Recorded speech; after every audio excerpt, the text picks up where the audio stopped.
Goeiemôre, dit is Sondag die 4de Januarie, eerste Sondag van 2026. Mag jy saam met ons vanoggend God se woord hoor, sy stem in jou lewe beleef en ervaar dat hy hierdie nuwe jaar ook by jou is, saam met jou is. Daarom voorspoedige nuwe jaar, mag jy regtig beleef dat God jou God is. Ons gaan vanoggend stilstaan by Matteus 2 en by Psalm 72. En ons tema is God se belofte van geskenke.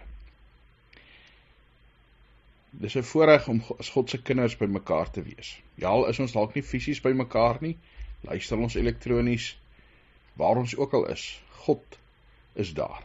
Nêrens in hierdie wêreld is God nie teenwoordig nie. En mag ons vanoggend in besonder ook sy liefde beleef. Dit is my voorreg om jou te groet en vir jou te kan sê genade en vrede vir jou. En hierdie groet kom van God jou Vader, kom van Jesus Christus, jou Verlosser, kom van die Heilige Gees, God wat in en by jou woon.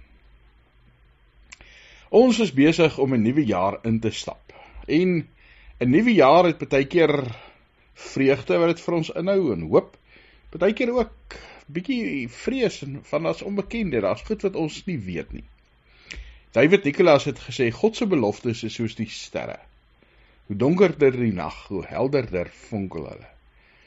En as hierdie nuwe jaar vir jou donker lyk, onbekend lyk, weet dat God se beloftes vir jou daar is.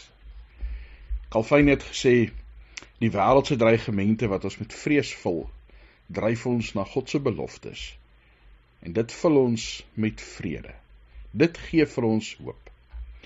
Want God het in Jesus Christus, dit wat ons in Kersfees kom vier het, dit wat ons nou in Epifanie vier, vir ons hoop gebring. Vir ons 'n nuwe lewe kom gee, waarin ons kan vashou. Dat ons kan weet, ons is veilig by God.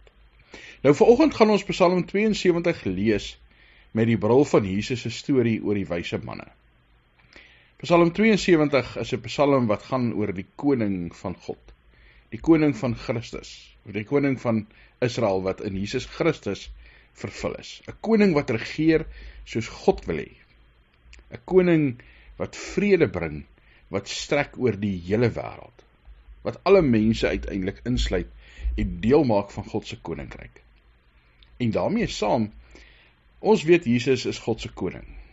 En Jesus het as koning van die Jode by die wyse manne geskenke gekry. En ons gaan vanoggend ook die gedeelte lees in Matteus 2, die geskenke van goud, wierook en mirre. Goud wat dui op Jesus se koningskap. Wierook wat verwys na die tempelaanbidding en vir ons daaraan dink dat Jesus ook 'n priesterlike rol het en sy besonderse verbinding tussen ons en God. Mirre, daai spesery wat by begrafnisse gebruik is, Jesus se profetiese rol as martelaar. Dat Jesus uiteindelik ook deur die Jode, sy eie volk verwerp word, omdat hy hierdie nuwe koninkryk van God profeteer, hierdie nuwe boodskap van God bring, wat anders was as wat hulle wou gehoor het. En al hierdie goed, die koningskap van Jesus, sy koning wees, sy priester wees, sy profeet wees, sy menswording is 'n geskenk wat God vir ons gee. Interessant dat die Grieks nie die woord vir genade ken nie. En Paulus het toe die woord geskenk, wat in charis is in Grieks, daarvoor gebruik. Wat Paulus sê, maar ons genade wat ons by God ontvang, is 'n geskenk. John Barclay skryf 'n boek oor Paulus, wat hy noem Paul and the Gift. Wat hy eintlik wil sê, Paulus en die genade. En dan skryf Barclay, hy sê, wat genade oordra is nie 'n ding nie, maar 'n persoon. Daar is 'n verhouding waarin die geskenk nie van die persoon wat dit gee geskei kan word nie. Geskenke is nie 'n voorwerp wat na Christus, van Christus wat oorgedra word na mense toe nie, maar is 'n verhouding. Dis in die eerste plek 'n transformerende verhouding met die Gewer, met God, met Jesus Christus. Kom ons luister na Matteus 2. Jesus in Bethlehem is in Bethlehem in Judea gebore, in die dae van koning Herodes, en daar het sterrekykers uit die ooste in Jerusalem aangekom. Hulle het gevra, waar is die koning van die Jode wat gebore is? Ons het sy ster in die ooste gesien. Ons het gekom om hom aan eer te bewys. Toe koning Herodes dit hoor, was hy ontsteld, en die Here Jerusalem saam met hom. Nadat hy die leierpriesters en die skrifgeleerdes uit die volk bymekaar geroep het, het hy by hulle navraag gedoen oor waar die Christus gebore sou word. Hulle het vir hom gesê, in Bethlehem, Judea. So staan daar deur die profeet geskryf, jy Bethlehem is die grondgebied van Judea, jy is glad nie die geringste onder die leiers van Juda nie, want uit jou sal 'n leier kom wat my volk as herder sal lei. Daarop het Herodes die sterrekykers in die geheim ontbied, noukeurig by hulle navraag gedoen oor wanneer die ster verskyn het, en toe hulle na Bethlehem toe teruggestuur met die opdrag, gaan vind noukeurig alles uit oor die kindjie, en wanneer julle hom gekry het, laat my weet, sodat ek ook aan hom kan eer bewys. Nadat hulle gehoor het wat die koning sê, het hulle vertrek, en die ster wat hulle in die ooste gesien het, het voor hulle uitbeweeg, tot het stilstand gekom het bo die plek waar die kindjie was. Toe hulle die ster sien, het hulle 'n onbeskryflike groot vreugde ervaar. Nadat hulle die huis binne gegaan het, het hulle die kindjie by Maria, sy moeder, gesien, neergekniel en aan hom eer bewys. Toe het hulle ook die skatte oopgemaak en vir hom geskenke aangebied, goud, wierook en mirre. En omdat hulle in 'n droom 'n waarskuwing van God ontvang het, om nie na Herodes terug te keer nie, het hulle met 'n ander pad na hulle land teruggegaan. Psalm 72 van Salomo. O God, gee u beslissings aan die koning, u geregtigheid aan die seun van die koning. Mag hy u volk met geregtigheid oordeel, en magteloses met billikheid.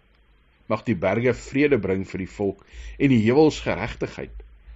Hy sal die magtelose van die volk se regte handhaaf, die kinders van behoeftiges verlos, maar die onderdrukkers verpletter. Hulle sal vir u ontsag hê, solank die son en die maan nog daar is, vir geslagte lank. Mag die koning wees soos reën, wat neerdaal op 'n gesnyde grasveld, soos reënbuie wat die aarde deurweek. In sy tyd sal die regverdiges floreer, en daar sal vrede en oorvloed wees, tot die maan nie meer daar is nie.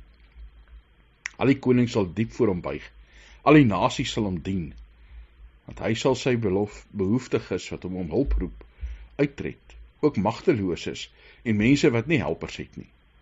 Hy sal deernis hê met hulpeloses en behoeftiges. Die lewens van behoeftiges sal hy bevry, van onderdrukking en geweld sal hy hulle lewe vrykoop. Hulle bloed sal kosbaar wees in sy oë. Psalm 72 se gebed vir die koning en vir Israel kan ons opsom met die woord vrede, of die Hebreëse woord shalom. Iets bietjie meer as net vrede, soos ons dit in Afrikaans sou vertaal. 'n Lewensruimte vir almal.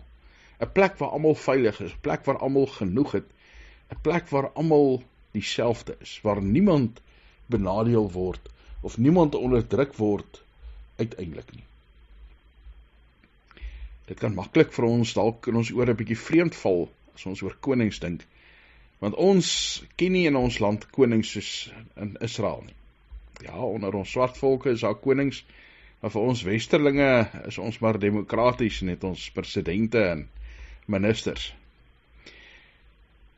In die Bybel leer ons Jesus se koningskap ken, as koning, priester en profeet. En hierdie word in die geskenke gesimboliseer wat Jesus ontvang by die wyse manne. Leer ons in die Sondagskool is eintlik ook die taak van elke gelowige om koning, priester en profeet in hierdie wêreld te gaan wees.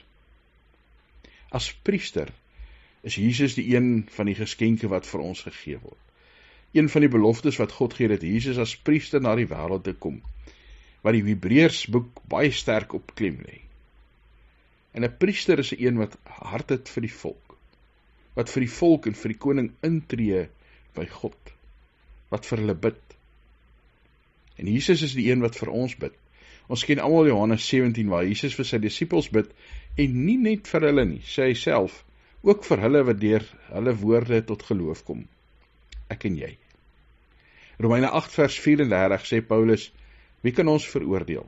Christus Jesus het gesterf, maar meer dit, hy is uit die dood uit opgewek, hy sit aan die regterhand van God, hy pleit vir ons. Jesus pleit vir my, Jesus pleit vir jou, Jesus pleit vir alle mense. Hebreërs 7 vers 5 sê die Hebreërskrywer, daarom kan hy ook die wat deur om na God gaan, eens en vir altyd verlos. Hy lewe vir altyd om vir hulle by God in te tree. In Lukas, terwyl Jesus op aarde is, sê Jesus vir Petrus, hy sê, Simon, Simon, luister, die Satan het daarop aangerig om julle soos koring te sif, maar ek het vir jou gebid, dat jou geloof jou nie begewe nie, en as jy weer tot inkeer kom, moet jy jou broers versterk. Waar Jesus vir Petrus sê, ek het vir jou gebid. Jesus bid vir my, vir jou, tree vir ons in by God. 'n ongelooflike geskenk wat ons van God ontvang in hierdie nuwe jaar, om te weet, Jesus is ons priester, wat vir ons intree, wat die offer klaar vir ons betaal het. Nou is ons ook priesters vir ons land, priesters vir ons gesinne, priesters vir ons wêreld, dat ons ook priesters is, mense wat intree met 'n hart vir ander mense, 'n hart vir ons gesinne, vir ons families, vir ons vriende, vir ons gemeente, vir ons kerk, vir ons volk, vir ons land. Wat bid vir die koning, vir die regering, dan bid ons nie net vir die Afrikaner nie. Ons bid nie net vir die NG Kerk nie. Ons bid ook vir hulle wat God nie ken nie. Ja, ons het 'n taak om te bid vir mekaar.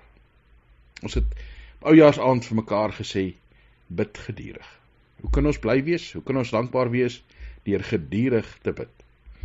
In Afrika is daar 'n storie wat vertel word oor bekeerlinge wat baie getrou in hulle gebedslewe was. Elkeen het in hulle stad waar hulle gebly het, 'n aparte plek in die bos gehad waar hulle gebid het. En hierdie gebedskamers was privaat en elkeen het sy paadjie gestap elke dag. En met tyd was daai paadjies mooi oopgeloop. En dan, as iemand sy gebedslewe begin verwaarloos, het die ander Christene gou-gou vir hom gesê, hoorie, jou gras begin bietjie groei oor jou gebedspaadjie. Gaan bid. Dit gaan nie regtig oor hoe jy bid nie, maar dat jy bid. Kathleen Norris skryf, sy sê, soms dink ek aan gebed as 'n kwaliteit van aandag wat oor my kom, terwyl ek besig is om ander goed te doen. Wanneer 'n persoon, vriend, vyand, skielik op my gedagtes voorkom, sien ek dit as 'n teken om vir daai persoon te bid. Baie keer bid mense terwyl hulle oefen, terwyl hulle draf. Ja, om net 'n naam te noem kan 'n gebed wees.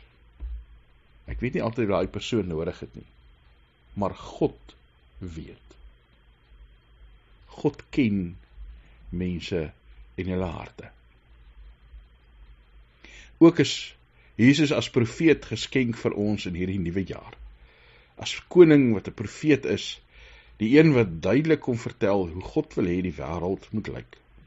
Die koning in Psalm 72 is 'n wêreld waar die arme sy regmatige plek het, waar mense nie verdruk en onderdruk word nie, waar mense nie mishandel word nie, waar daar opgestaan word vir hulle wat benadeel word deur die wêreld. Jesus kom leer vir ons baie duidelik in sy bediening hoe God se koninkryk moet lyk. Die bergpredikasie, die saligsprekinge, geseënd is hulle wat, Galasiërs, die vrugte van die Gees, die gelykenisse wat Jesus vertel, van God se vergifnis, God se liefde vir ons, hoe ons God moet lief hê, ons naaste moet lief hê, ons vyande moet lief hê. God het vir ons deur Christus aan die kruis wys van vergifnis, van die ewige lewe, 'n opstanding.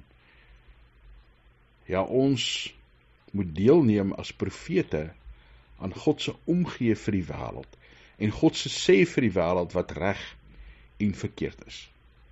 Daarom gaan ons baie keer as gelowiges moet stroom opleef in die wêreld. Dan moet ons baie keer vir die wêreld vertel, wat is die dinge wat God se hart breek? Wat is dit wat vir God reg of verkeerd is? En dan moet ons uiteindelik ook as profete nie net sê nie, maar gaan doen. En hier wil ek 'n voorbeeld noem van William Booth. Hy kon een nag nie slaap nie.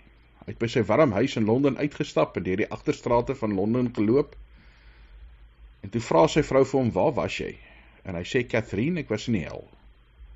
En hy vertel vir hoe lyk die agterstrate van Londen. En toe begin hulle twee werk vir die arme mense in hulle omgewing. Hulle agtergekom mense vier Kersfees deur hulle dronk te drink, en vir elke volgende Kersfees het hy gesorg dat vir elkeen daar 'n Kersete beskikbaar is. Hulle het 'n sopkombuis begin, want hy het gesê, niemand kan Jesus aanneem op 'n leë maag nie.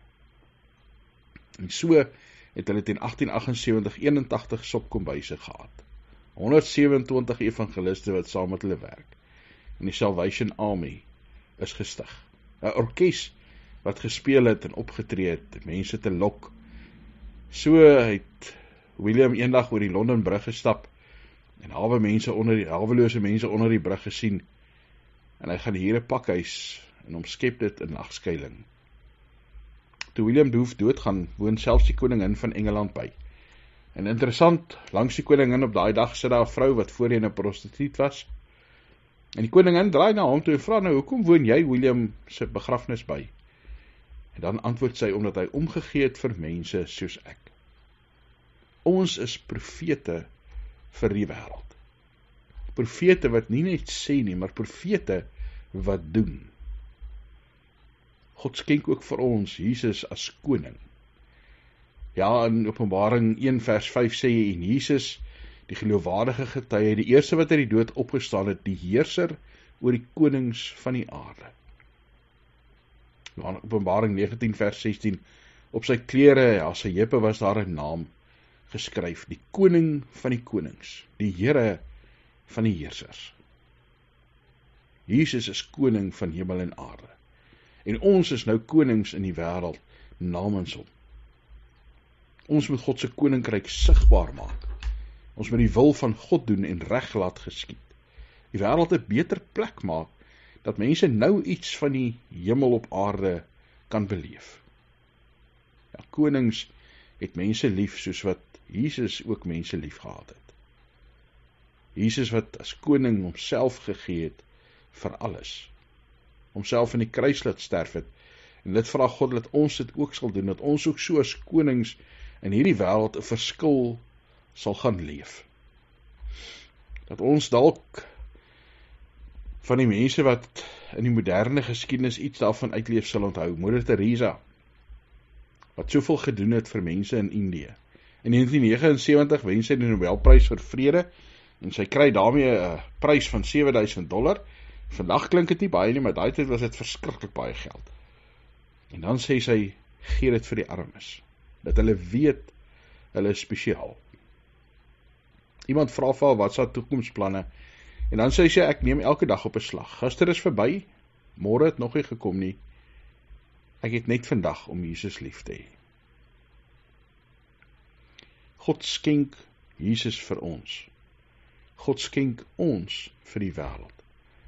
Om soos Jesus as koning, priester, profeet te gaan leef en 'n verskil te gaan maak. En Dillard sê, my regtervoet sê halleluja, my linkervoet sê amen. En daarom bid ons is net huurders, Here, gelukkige siele, aan wie jy 'n oorvloed lewe as geskenk gegee het. U vra vir ons geen huur nie, behalwe dat ons vreugdevol gehoorsaam aan u sal leef. Ons wy hierdie jaar aan u toe, met die belofte dat ons daarin ook in ons menswees sal groei, sodat al meer mense bewus sal wees van u beeld in ons. Ons sal hierdie eiendomme, ons liggame, wat elkeen sy naam dra, versorg, soos u dit sou doen. Struktuur ferm, kamer skoon, vensters blinkend, met 'n lig van binne, sodat mense wat verbyloop sal vra, wie woon hier of aan wie behoort hierdie plek? En ons sal hulle antwoord met 'n nederige skud van ons kop, ons is net huurders. Die eienaar aan wie die lof toe kom, is God. Here Jesus, mag u koninkryk sigbaar word, daar waar u my daagliks as priester, profeet en koning gebruik. Mag u verhewe naam vir altyd geloof word. Mag die Here wêreld vol wees van u majesteit. Ja, amen. Onthou, die Here is voor jou om jou pad gelyk te maak. Die Here is agter jou om jou te beskerm. Die Here is langs jou om jou vas te hou. Die Here is onder jou om jou te dra. Die Here is bokant jou om jou te seën, en die Here is binne jou deur sy Heilige Gees. Die Here gebruik jou as koning, priester en profeet. Amen.